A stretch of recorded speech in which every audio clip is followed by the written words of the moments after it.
we move on to the identification of LAD and RAD on the ECG, it is important to realize that although the cardiac axis lies close to lead 2 in many cases, its position demonstrates a wide normal variation. We will discuss the reasons for this later. For now, note that the normal range for the cardiac axis is taken to lie between plus 90 degrees, or straight down AVF, and minus 30 degrees, straight along AVL. Outside this normal range, if the axis lies beyond AVL, this is termed left axis deviation.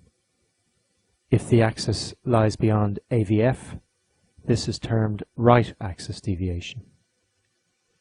Axis deviation into the fourth quadrant, or no man's land, as it is sometimes referred to, is observed in certain situations, but we will leave discussion of this to the quiz section.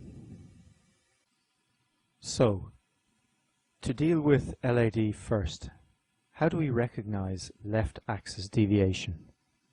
That is, deviation of the cardiac axis beyond minus 30 degrees.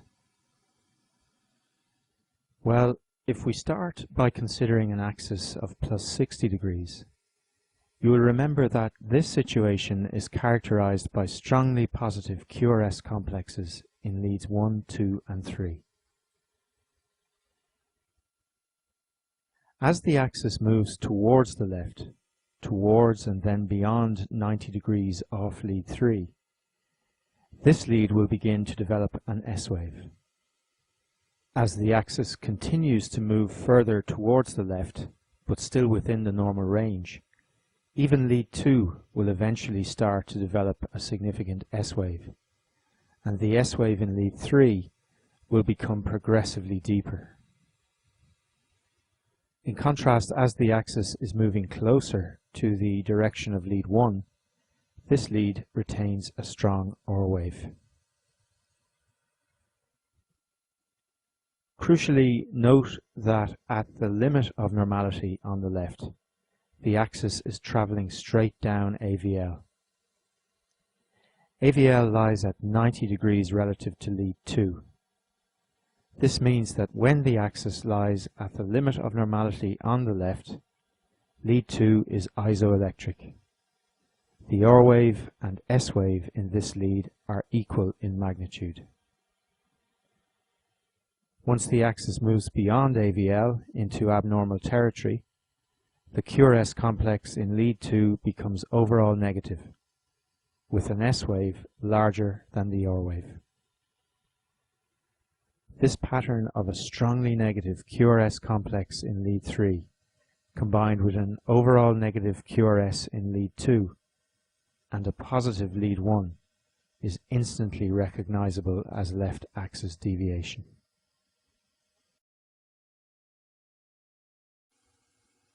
The commonest cause of this abnormal ECG finding is left anterior fascicular block.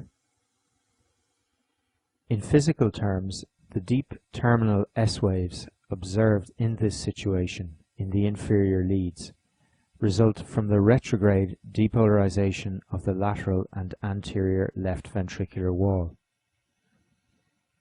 This depolarizing force is slightly delayed relative to normal and spreads upwards from the anastomoses in the lateral wall. As it is moving away from leads 2 and 3, a negative deflection is produced in these leads. You can work out the ECG appearance of right axis deviation in exactly the same way as we did for LAD. Remember, lead 1 and lead AVF are separated by 90 degrees. When the axis moves beyond AVF into right axis deviation territory, the QRS complex in lead 1 becomes overall negative, while that in lead 3 remains positive.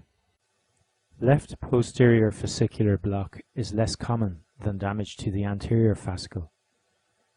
However, when this situation does arise, it results in right axis deviation on the ECG.